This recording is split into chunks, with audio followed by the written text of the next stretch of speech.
Bienvenidos al programa Aprendiendo cómo vivir.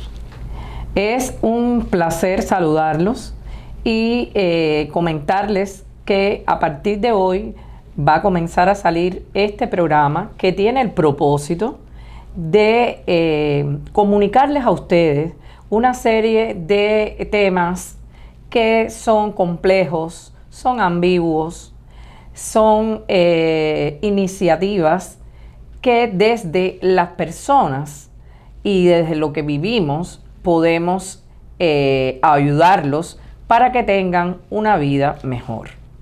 La idea de este programa es precisamente la gran cantidad de comentarios que las personas y opiniones que tienen las personas sobre el efecto que está teniendo en su vida real la multiplicidad de problemas sociales, políticos, ambientales, psicológicos y por supuesto tienen un efecto en su calidad de vida.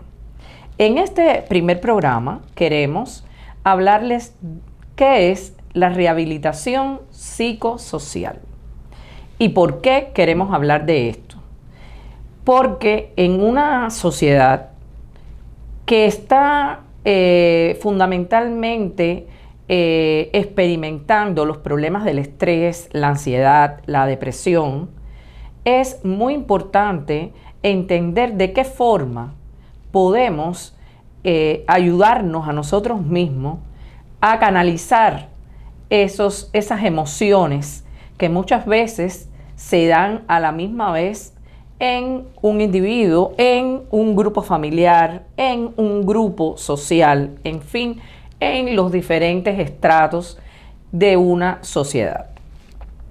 La rehabilitación psicosocial es una modalidad que los psicólogos y psiquiatras han desarrollado desde el año 1970 en los Estados Unidos y que por supuesto también se ha trasladado a diferentes lugares del mundo en los que se cambia la visión tradicional de lo que comúnmente se reconocía como una enfermedad de salud mental.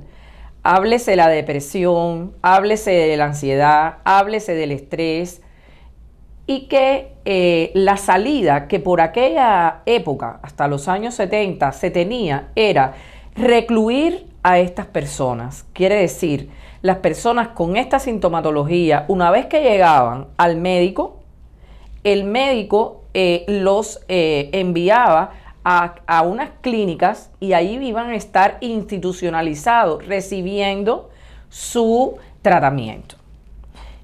¿Qué pasaba? Que estas personas eran aislados de la sociedad, de la familia, del entorno, del trabajo. Y eso, lejos de ayudarlos, lo que hacía era incorporarle mucha más tensión desde todos los puntos de vista, muchas veces hasta sufrimiento, porque estaban lejos de sus seres queridos. Entonces, esta modalidad de la rehabilitación psicosocial lo que enarbola, vamos a decir de alguna forma, es que la persona tiene la capacidad de recuperarse en su propio entorno, con su propia familia, con sus propios grupos de amigos. De modo que es una propuesta inclusiva que hace que las personas tengan la posibilidad de recibir un servicio de salud mental, puede ser en una clínica, puede ser online, y poder seguir viviendo la vida que llevan.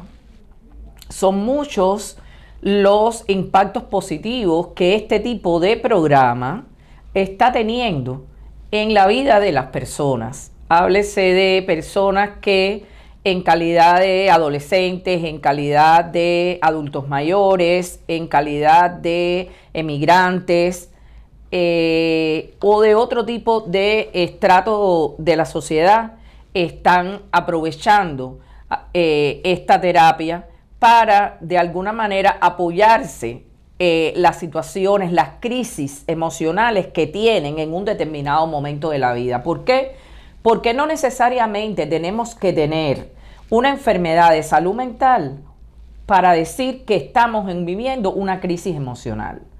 ¿Por qué? Porque el impacto del mundo que estamos viviendo está haciendo que hagamos las cosas mucho más rápidas, el efecto multitask o multitarea, los procesos de compartir roles en la familia, crisis en los matrimonios,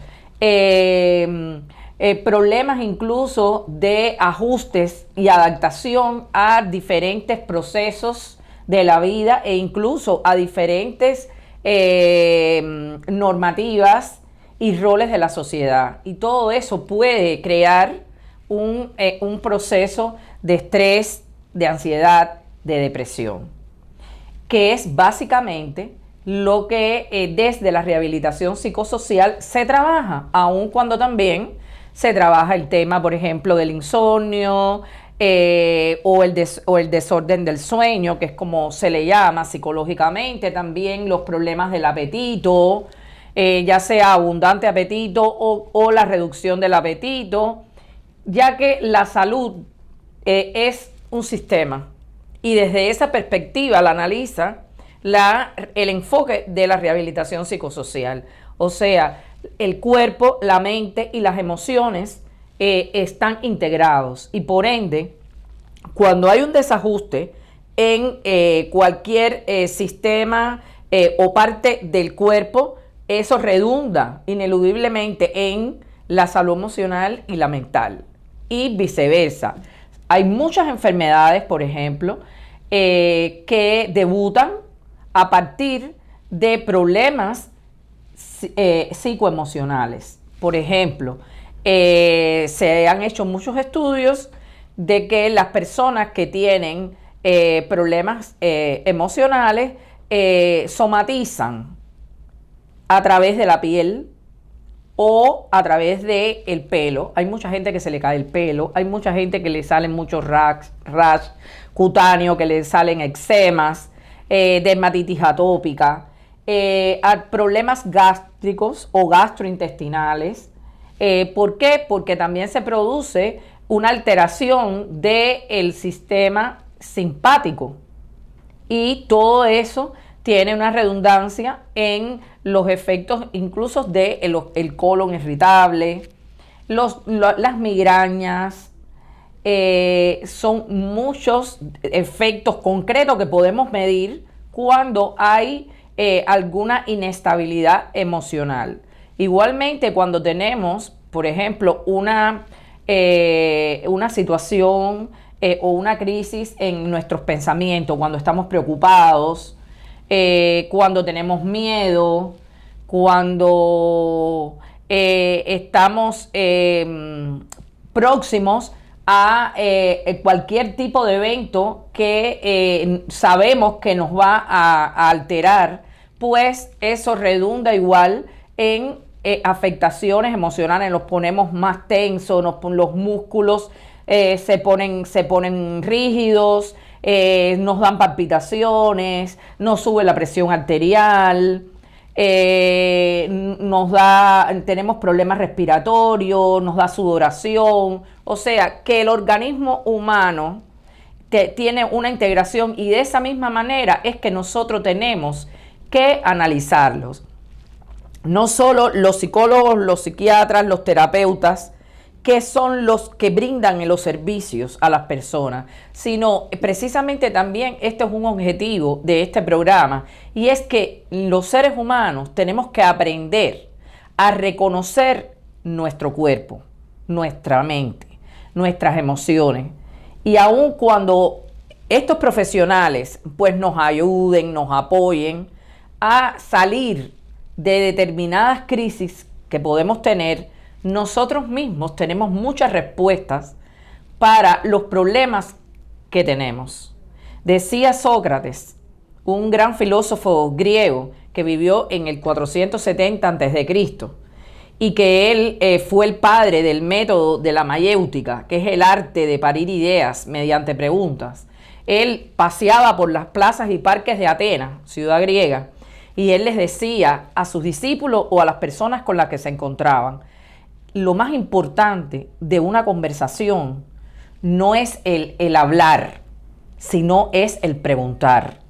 Y muchas de esas preguntas a veces no las tenemos que hacer nosotros mismos. Nosotros tenemos muchas de las respuestas que vamos buscando ayuda para que solucionen otros nuestros problemas, las tenemos nosotros mismos. Lo que no somos capaces de entender, no tenemos las herramientas, las habilidades, no hemos desarrollado esas habilidades para buscar y desentrañar en lo más profundo de nuestro ser esas respuestas.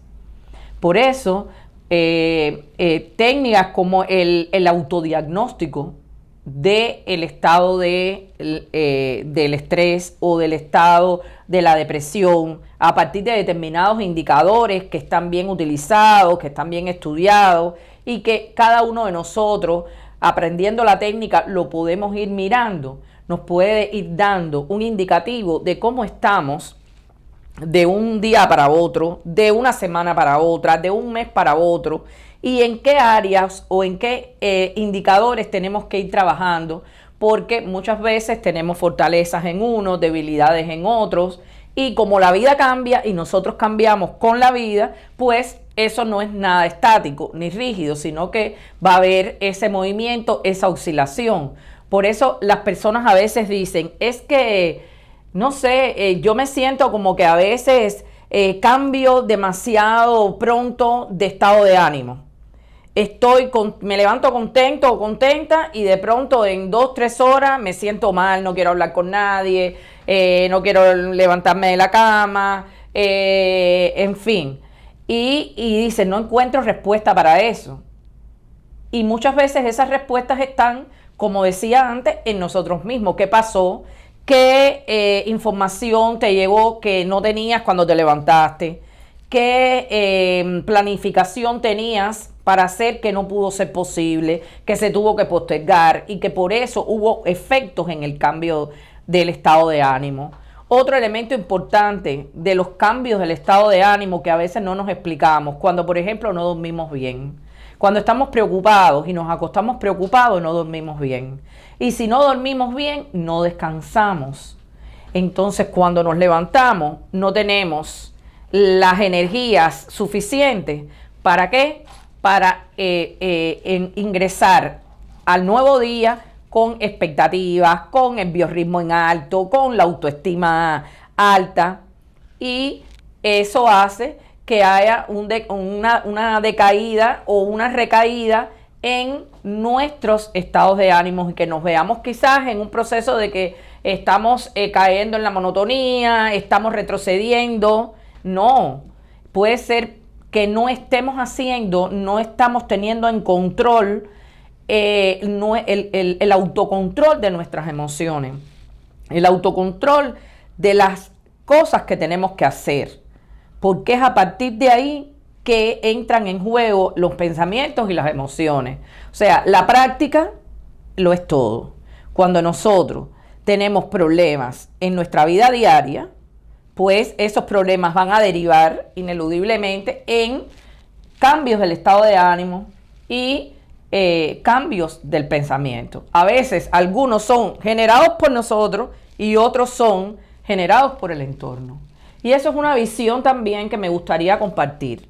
Las personas muchas veces se enfrascan demasiado en querer dar respuestas a cosas que no están en sus manos. No son parte de su responsabilidad. Y yo siempre les digo a las personas con las que yo trabajo, los pacientes, los clientes, que es muy importante hacer un ejercicio en el que definamos cuál es, hasta dónde llegan los límites de mi actuación y hasta dónde empiezan los límites de la actuación de otros o externa. O sea, todo tipo de actividad que desarrollamos, todo tipo de problemas que estamos en función de resolver, van a tener elementos, acciones que van a ser de nuestro control, bajo nuestro control. Pero hay otras que no. Por ejemplo, ahora que estamos en una etapa que casi ahorita en noviembre terminamos la etapa de huracanes. Estoy hablando desde un país, Estados Unidos, y desde una ciudad, Miami, que se sitúa en el corredor de los huracanes. Quiere decir que año por año vamos a tener esta situación, vamos a estar de alguna manera sometidos a una posible, a un posible impacto de un fenómeno de este tipo. Entonces, ¿nosotros podemos evitar los huracanes? No. ¿Está en nuestra zona de poder hacerlo? No. ¿Por qué? Porque eso está fuera, independientemente de nuestra conciencia y nuestra voluntad. Es un fenómeno hidrometeorológico. Pero, ¿cómo nosotros podemos convivir o coexistir de la manera más resiliente al efecto de los huracanes? Preparándonos. Por ejemplo, nosotros podemos preparar de un año a otro, tener un stock de medicamentos, un stock de alimentos enlatados, para cuando venga la etapa de huracán. Tenemos que saber que tenemos que en la etapa de huracán tener el combustible listo para nuestros carros por si tenemos que salir, porque quizás también tenemos que averiguar en la zona donde vivimos si es una zona que se inunda, para saber si tenemos que sacar el carro del lugar, y también por si tenemos que salir de pronto aún caminando. Es decir, están en nuestras manos una serie de informaciones que debemos conocer para tomar decisiones. Ahora, hay otra parte que no depende de nosotros, depende incluso a veces también, primero depende de que es un fenómeno hidrometeorológico, pero segundo, también depende de decisiones del gobierno. ¿Por qué? Porque una vez que eso ocurre, que eso impacta el huracán, pues los gobiernos también deciden sobre cuáles los recursos que van a poner a disposición de esas comunidades, que van a poner a disposición de esas poblaciones. Es decir, nosotros siempre tenemos que ubicarnos, que vamos a estar viajando entre las potencialidades, las soluciones que podemos dar de manera individual a las soluciones sociales en grupo, que están determinadas por otras personas y por otros tipos de normas y de leyes.